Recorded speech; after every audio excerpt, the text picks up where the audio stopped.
Let me begin by thanking Rita Glavin for that powerful presentation. I'd like to address several issues today. First, I've always started by telling New Yorkers the facts before my opinion. So let's start New York tough with the truth. The Attorney General did a report on complaints made against me by certain women for my conduct. The report said I sexually harassed 11 women. That was the headline people heard and saw and reacted to. The reaction was outrage. It should have been. However, it was also false. My lawyers, as you just heard from Rita Glavin, have reviewed the report over the past several days and have already raised serious issues and flaws that should concern all New Yorkers. Because when there is a bias or a lack of fairness in the justice system, it is a concern for everyone, not just those immediately affected. The most serious allegations made against me had no credible factual basis in the report. And there is a difference between alleged improper conduct and concluding sexual harassment. Now, don't get me wrong. This is not to say that there are not 11 women who I truly offended. There are. And for that, I deeply, deeply apologize.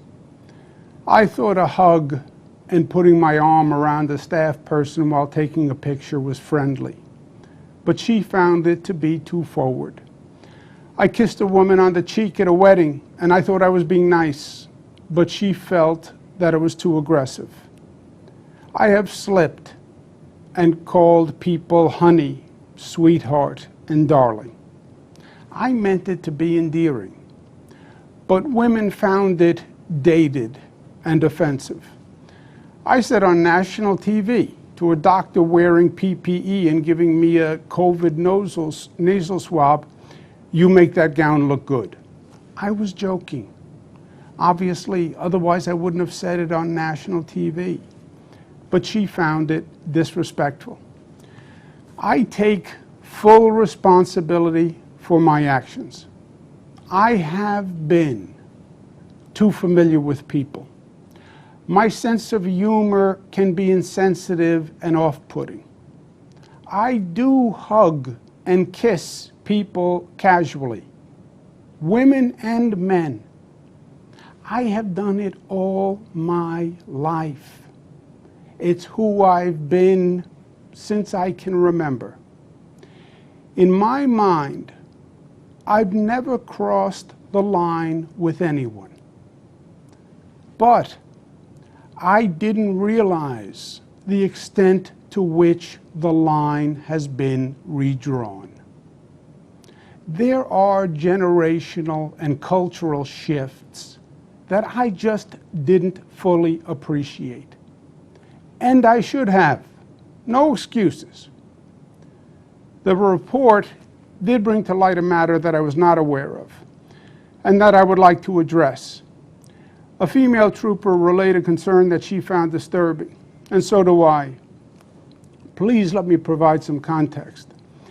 The governor's trooper detail had about 65 troopers on it.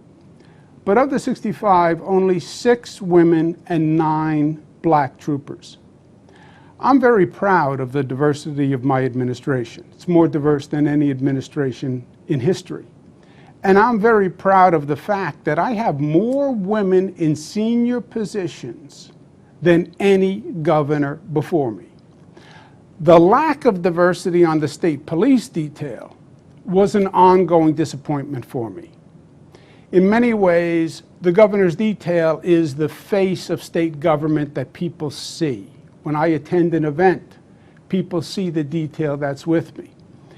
I was continuously trying to recruit more to diversify. On one occasion, I met 2 female troopers who were on duty at an event. Both seemed competent and impressive, and I asked the state police to see if they were interested in joining. I often meet people, men and women, and if they show promise, I refer them to be interviewed. The state police handled the interviewing and the hiring, and one of the two troopers eventually joined the detail. I got to know her over time, and she's a great professional. And I would sometimes banter with her when we were in the car. We spent a lot of time driving around the state. This female trooper was getting married, and I made some jokes about the negative consequences of married life. I meant it to be humorous. She was offended, and she was right. The trooper also said that in an elevator I touched her back, and when I was walking past her in a doorway, I touched her stomach. Now, I don't recall doing it, but if she said I did it, I believe her. At public events, troopers will often hold doors open or guard the doorways. When I walk past them, I often will give them a grip of the arm, a pat on the face, a touch on the stomach, a slap on the back. It's my way of saying, I see you, I appreciate you, and I thank you. I'm not comfortable just walking past and ignoring them. Of course, usually they are male troopers. In this case, I don't remember doing it at all. I didn't do it consciously with the female trooper. I did not mean any sexual connotation. I did not mean any intimacy by it. I just wasn't thinking. It was totally thoughtless in the literal sense of the word, but it was also insensitive. It was embarrassing to her, and it was disrespectful. It was a mistake, plain and simple. I have no other words to explain it. I want to personally apologize to her and her family. I have the greatest respect for her and for the New York State Police. Now, obviously in a highly political matter like this, there are many agendas and there are many motivations at play. If anyone thought otherwise, they would be naive, and New Yorkers are not naive. But I want to thank the women who came forward with sincere complaints. It's not easy to step forward, but you did an important service. And you taught me, and you taught others an important lesson. Personal boundaries must be expanded and must be protected. I accept full responsibility. Part of being New York tough is being New York smart. New York smart tells us that this situation and moment are not about the facts. It's not about the truth. It's not about thoughtful analysis. It's not about how do we make the system better. This is about politics. And our political system today is too often driven by the extremes. Rashness has replaced reasonableness. Loudness has replaced soundness. Twitter has become the public square for policy debate. There is an intelligent discussion to be had on gender-based actions, on generational and cultural behavioral differences, on setting higher standards, and finding reasonable resolutions. But the political environment is too hot, and it is too reactionary for that now. And it is unfortunate. Now, you know me. I am a New Yorker, born and bred. I am a fighter. And my instinct is to fight through this controversy because I truly believe it is politically motivated. I believe it is unfair and it is untruthful. And I believe it demonizes behavior that is unsustainable for society. If I could communicate the facts through the frenzy, New Yorkers would understand. I believe that. But when I took my oath as governor, then it changed. I became a fighter, but I became a fighter for you. And it is your best interest that I must serve. This situation, by its current trajectory, will generate months of political and legal controversy. That is what is going to happen. That is how the political wind is blowing. It will consume government. It will cost taxpayers millions of dollars. It will brutalize people. The State Assembly yesterday outlined weeks of process that will then lead to months of litigation. Time and money that government should spend managing COVID, guarding against the Delta variant, reopening upstate, fighting gun violence, and saving New York City. All that time would be wasted. This is one of the most challenging times for government in a generation. Government really needs to function today. Government needs to perform. It is a matter of life and death, government operations. And wasting energy on distractions is the last thing that state government should be doing. And I cannot be the cause of that. New York tough means New York loving. And I love New York. And I love you. And everything I have ever done has been motivated by that love. And I would never want to be unhelpful in any way. And I think that given the circumstances, the best way I can help now is if I step aside and let government get back to governing. And therefore, that's what I'll do. Because I work for you. And doing the right thing is doing the right thing for you. Because as we say, it's not about me, it's about we. Kathy Hochul, my lieutenant governor, is smart and competent. This transition must be seamless. We have a lot going on. I'm very worried about the Delta variant, and so should you be.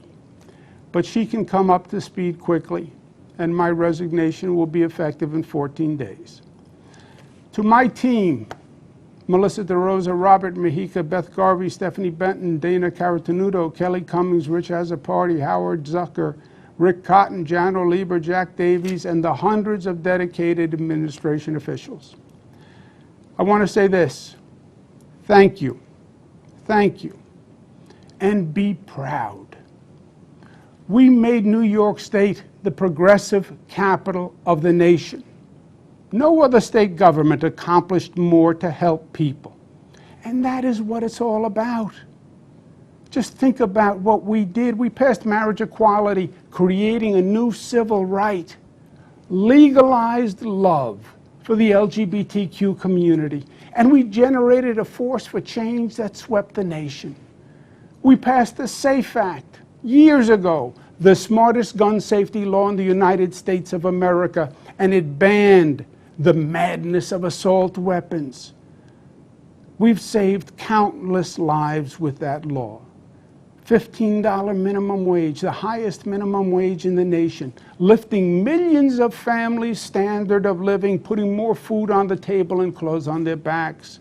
And we led the nation in economic justice with that reform. We have managed every emergency Mother Nature could throw at us. Fires, floods, hurricanes, superstorms, and pandemics. We balanced the state budget, and we got it done on time, more than any other administration, because government should work and perform. Free college tuition for struggling families.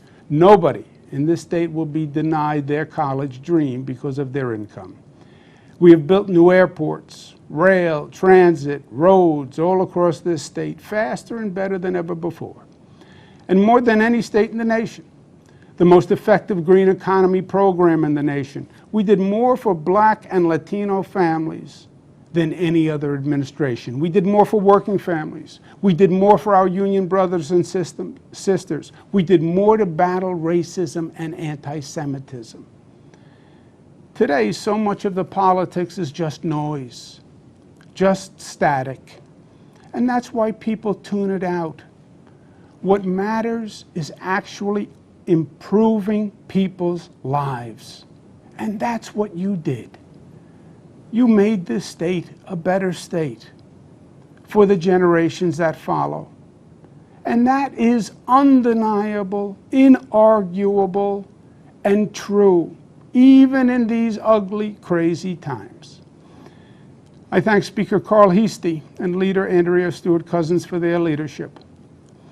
And let me say this on a personal note. In many ways, I see the world through the eyes of my daughters, Cara, Mariah, and Michaela. They are 26 and 26, twins, and 23. And I have lived this experience with and through them. I have sat on the couch with them, hearing the ugly accusations for weeks. I have seen the look in their eyes and the expression on their faces, and it hurt. I want my three jewels to know this. My greatest goal is for them to have a better future than the generations of women before them.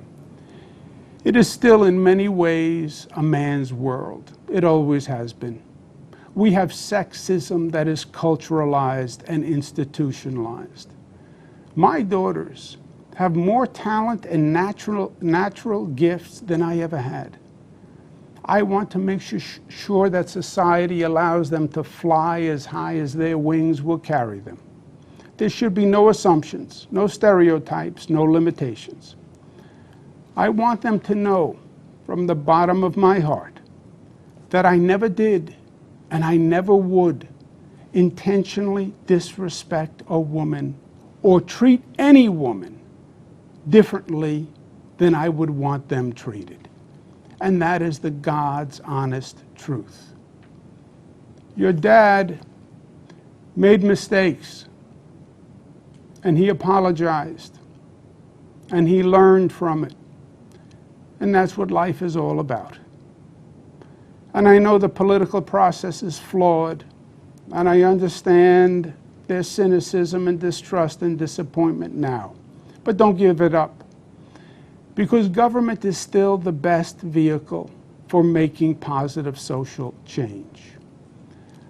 Lastly, I want to remind all New Yorkers of an important lesson, and one that I will carry with me for the rest of my life. And that's what you New Yorkers did in battling COVID. The enemy landed in New York State. COVID launched the attack here. It came on planes from Europe, and we had no idea. It was an ambush. And it was up to New Yorkers to fight back.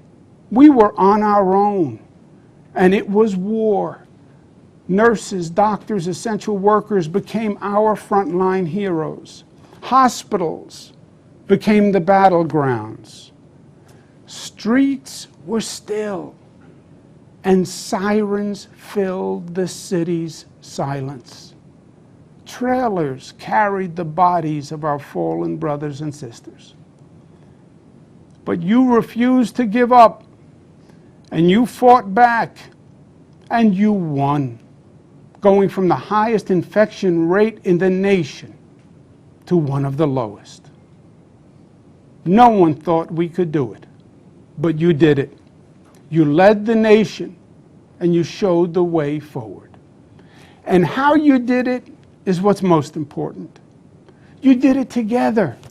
Not as black New Yorkers or white New Yorkers, not as LGBTQ New Yorkers or straight New Yorkers or Democrats or Republicans or upstate or downstate or Jewish, Muslim, Protestant or Catholic New Yorkers, but as one community, one family, the family of New York. You overcame the naysayers and the haters and the fear and the division, and you unified and you rose and you overcame. And you saved lives. And that was powerful in its effect. It was beautiful to see. And it was an honor to lead. Please remember that lesson. Hold it dear and hold it up high for this nation to see, because it is New York State at her finest, creating her legacy, fulfilling her destiny, giving life and animation to the lady in the harbor, saying, "Excelsior! We can be better. We can reach higher." And proclaiming E pluribus unum, out of many one, unity, community, love.